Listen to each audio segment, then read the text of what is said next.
Ola, moi boas noites e benvidos á conversa que hoxe será con Mónica Camaño, actriz que traballou en numerosas ocasións con Roberto Vidal Bolaño e, como ben saben vostedes, estamos nesta semana a facer, pois eso, unha serie de programas monográficos con motivo do Día das Letras Galegas. Entón, quen millor que Mónica Camaño para falarnos do persoeiro a quen se lle dedica este ano o Día das Letras Galegas. Roberto Vidal Bolaño, casi nada, verdad, Mónica? Casi que nada. O primeiro dramaturgo que temos, que celebramos nas Letras Galegas, non? Que xa é moito. Xa era tempo, tamén. Tamén xa era tempo. Dende logo, a evolución do teatro como profesión, como xénero literario tamén, evoluiu moito nos últimos anos, entón, claro, xa chegou o tempo, se cadra antes non nos chegara aínda, non? Para falarmos dun escritor puramente dramaturgo, non? Quero dicir. Sí, é que Roberto, bueno, antes de nada, que non che din as gracias por estar con nós, por compartir esta conversa con todos os nosos telespectadores, que o máis importante é con nós mesmos, así que gracias e benvida. A vos. Mónica, ti eres licenciada en Filoloxía Hispánica, rama galego-portugués, pero prácticamente a túa vida transcurriu sobre as tablas dos escenarios nun primeiro momento e logo no audiovisual. Estás falando que, claro, antes o mellor non había ese pouso, e eso debemos yo a Roberto Vidal Bolaño porque podemos decir que con el profesionalizouse de algún xeito a estea galega, non si? Sí, efectivamente, grazas a él e a xeración que con él tamén axudou, non? A consolidar e a plantexar claramente a necesidade que tiñamos como cultura de ter tamén un teatro serio, consolidado, un teatro profesional, porque teatro e cultura sempre houbo, e non en van eles, sobre todo apareceu unha xeración nos anos 70, que foi a que realmente deu pulo e sentou as bases, non? Teatro había. A cuestión foi ese saltiño, non? Esa consciencia de asumir como necesario de establecer unha profesión por dignidade de traballadores, pero tamén co fin de garantir unha excelencia no traballo, non? De evoluir e de dar tamén, por suposto, un mellor espectáculo, un mellor traballo para o público porque traballamos, non? Pero eran el e outras xentes, non? As xentes que denominamos hoxe como a xeración abrente, dramaturgos como Eloxio Ruibal, Manuel Lourenzo, ou xentes que no momento facían teatro canda el, como o propio Manuel Lourenzo, Xulio Lago, Eduardo Alonso e Luma, Ernesto Chao e Rosa. Bueno, e non sigo porque me van quedar algún, e entón, para non deixar a ninguén fora, non sigo dando nomes. Xa sabes que sempre é o problema de mencionar os nomes, pero evidentemente mencionaches algún dos mestros da estea galega, non? Que falabas eso, Eulogio Ruibal, Manuel Lourenzo, os actores que mencionas agora, non? Ernesto Chao e Rosa.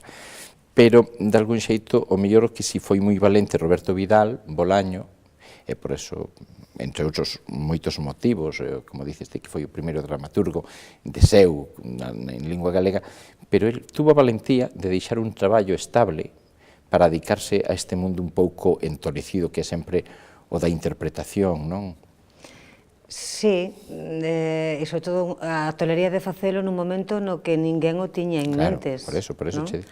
El foi a finais dos 70, non? 78. Sí, 78. Creo que realmente está marcada a data, non, como a estrea do profesionalismo no 16 de maio do 78, na estrea do Laudamuco. Un día antes do Día das Letras Galegas? Sí. Non sabía eso. En Santo Domingo de Monaval, creo que foi, que ali houve varias estreas. Non sei se tamén a Bailadela, ou se a Bailadela foi estreada en Ribadavia, eu coido que tamén foi aí estreada. Era un espazo que era utilizado por grupos daquela, onde tamén creo que incluso ensayaban, igual que a Casa da Parra, non? Eran os espazos históricos da cidade que estaban empezando a ter usos diferentes, non? Que non eran os que tradicionalmente tiveran ata o momento, non? Ligados ao mellor á igrexa ou a outros fins, non? Sí.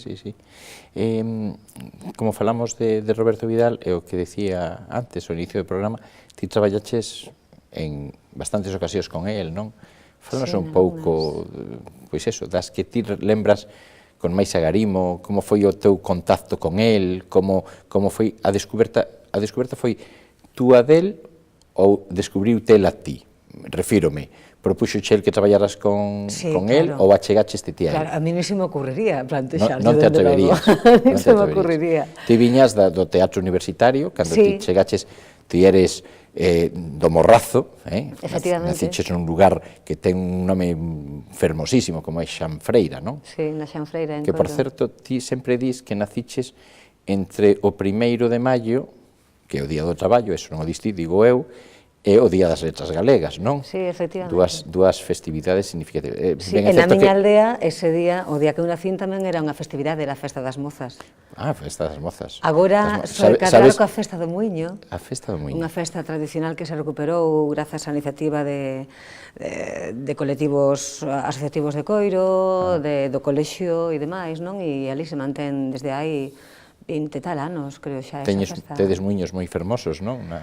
Sí, hai unha chea deles, polo río Bouzós, coa mágoa de que realmente traballando e cos seus usos orixinais, pois está este, o Muiño de Fausto, e poucos máis, porque dos 20 e pico creo que eran, pois a maioría quedan as pedras, non? Que hai como unha pequena ruta de sendeirismo, incluso. Sí, é un regatiño. Un regato, bueno, un regato que baña o noso val, non? Sí, sí, sí. E ali hai unha chea deles. Val ben fermoso tamén. Sí, sí. Empregamos moito a palabra fermoso hoxe neste programa, pero que hai motivo para facelo, non? Sí, efectivamente, cando as poucas veces que poderemos, non? Coa realidade que temos que día a día a mellor levar, pois de vez en cando, pois iso, a paisaxe, a literatura, a cultura, pois danos tamén ese ar fresco, non? Para pensar noutras cousas, para axudarnos a pensar, para coñecernos ou delecer, non? Senón tamén como un espazo de encontro e de diálogo. Pero, bueno, volvendo ao que dicíamos antes, ti te viñeches a estudiar aquí, desde o Morrazo a Santiago, e moi pronto empezas a formar parte dos grupos de teatro universitarios. Sí, coa aula de teatro primeiro. Claro. Logo xa rematada a carreira, ou así rematando con flecos, porque o teatro me perdeu. E me desviou un pouco así da miña liña de bon camiño de estudo.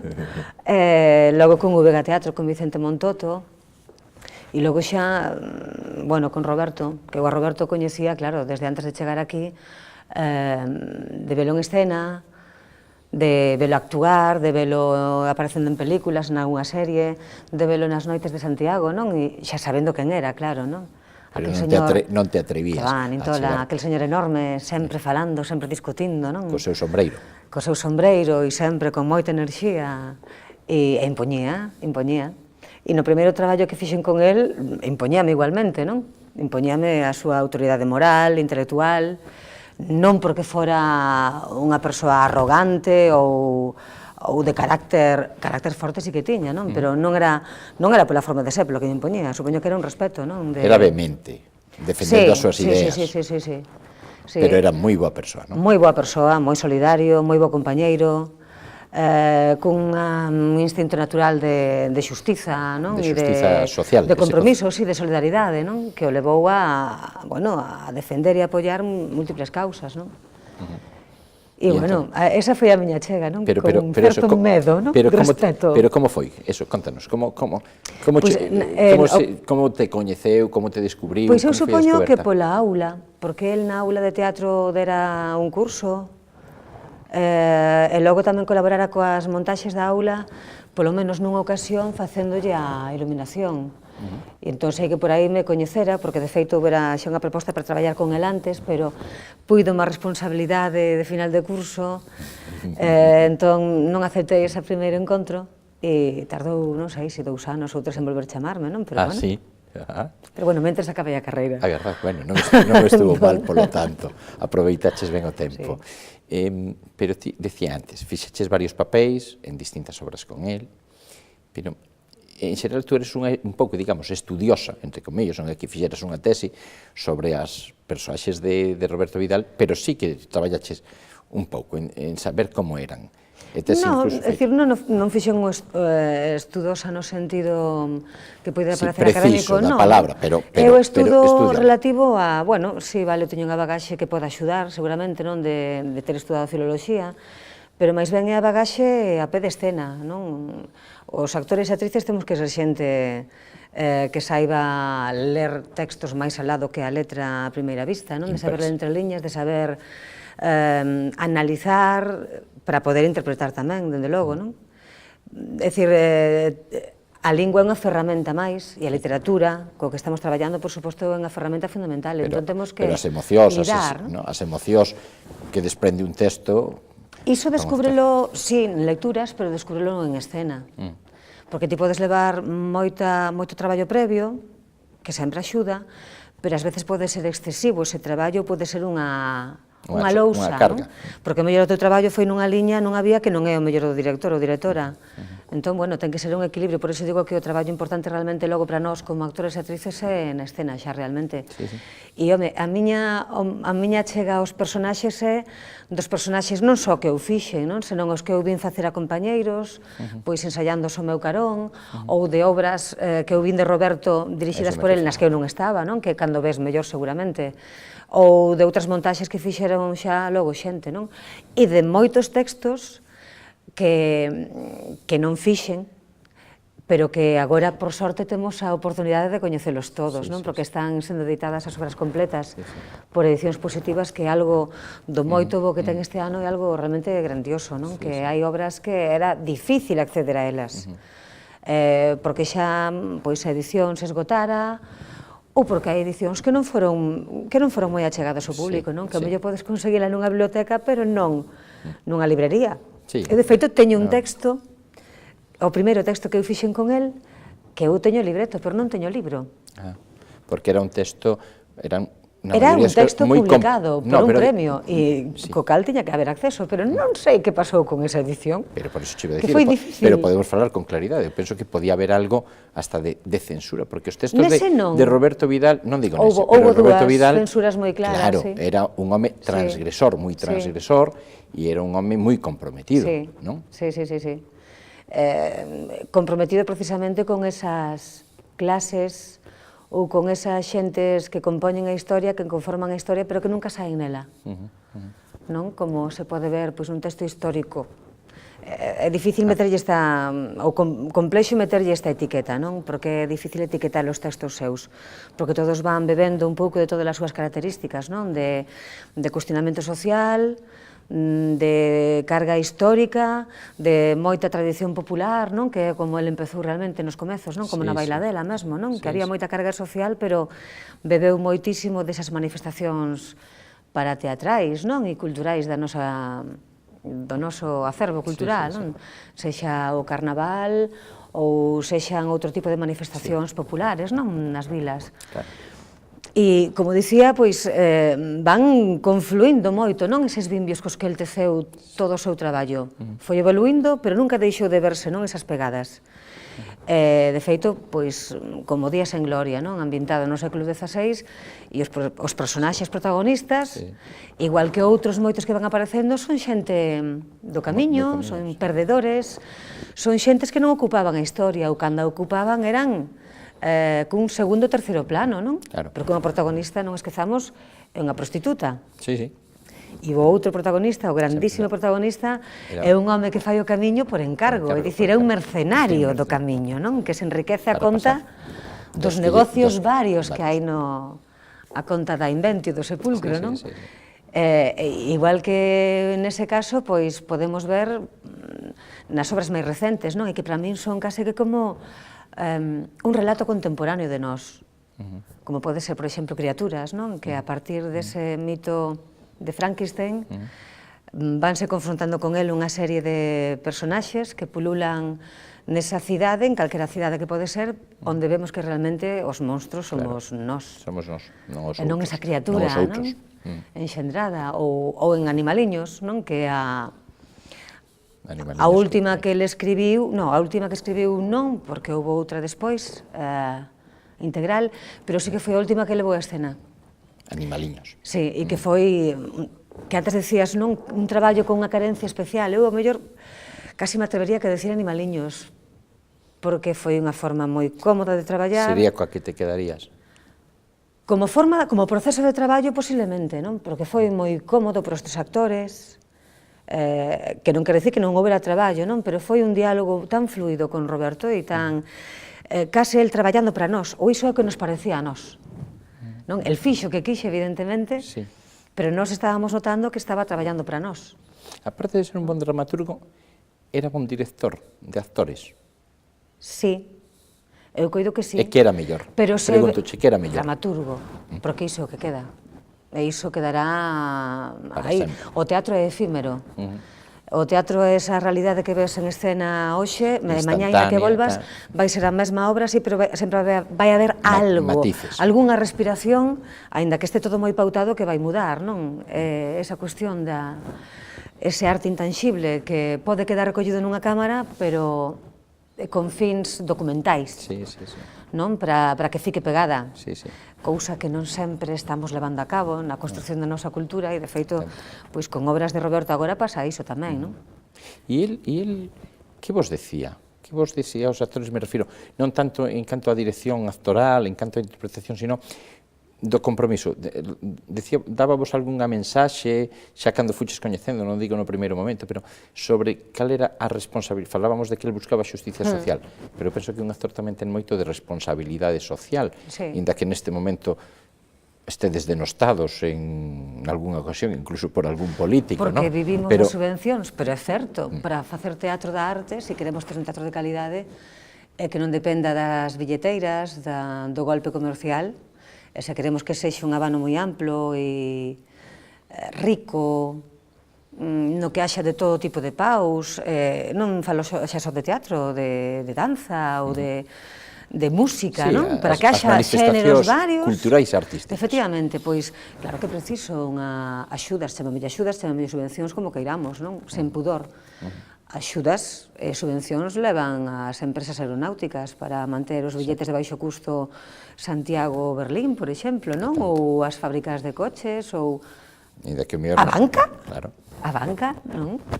Que ainda hoxe escoitábamos que siguen tendo, bueno, que xa leva unha ganancia contabilizada no ano, cando lle foron insuflados moitísimos millóns, non? Entón, pois claro que sí, nós tamén precisamos dese diñeiro público para manter un traballo de calidade, non? Nese sentido, referido ao teatro de teatro da arte, non teatro comercial.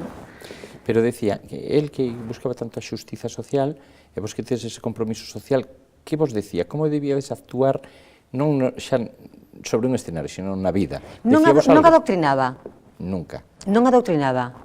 Pero que mensaxe vos quedou? Outra cousa é que logo falando, logo de ensaios ou nun xantar logo dunha función, pois xurdiran temas os que foran, e claro que el daba a súa opinión, non? E como ti decías, era vehemente nas discusións, non? E temos asistido a discusións lexendarias, discusións no bo sentido. No bo sentido, non? De confrontación de ideas, de mensaxes, no que intentamos convencernos uns aos outros, ou discusión tal cal tamén, non? Pero non tiña ese afán de adoutrinar, en absoluto. De feito, eu creo que eu lín outro día ainda algo que el falaba de que el realmente nunca militara en ningún partido, que iso non quitaba de que non fora solidario e que respaldara causas miles. De feito, eu creo que decía nesa, non sei, creo que era unha entrevista, non lembro ben, de que el realmente sempre perdera, era un perdedor das asambleas, non? E non é que non fora un home realmente con capacidade de oratoria, que tiña claramente, non? De gañar. Senón que non era ese o seu interese. Hai unha frase que el, eu creo que está en varias obras, no que, parafraseando, falando de un como artista ou como profesional de algo, o que importa non é ser o mellor, é ser bo. E ese criterio, ou esa idea, eu creo que tamén o mantiña en todo, non?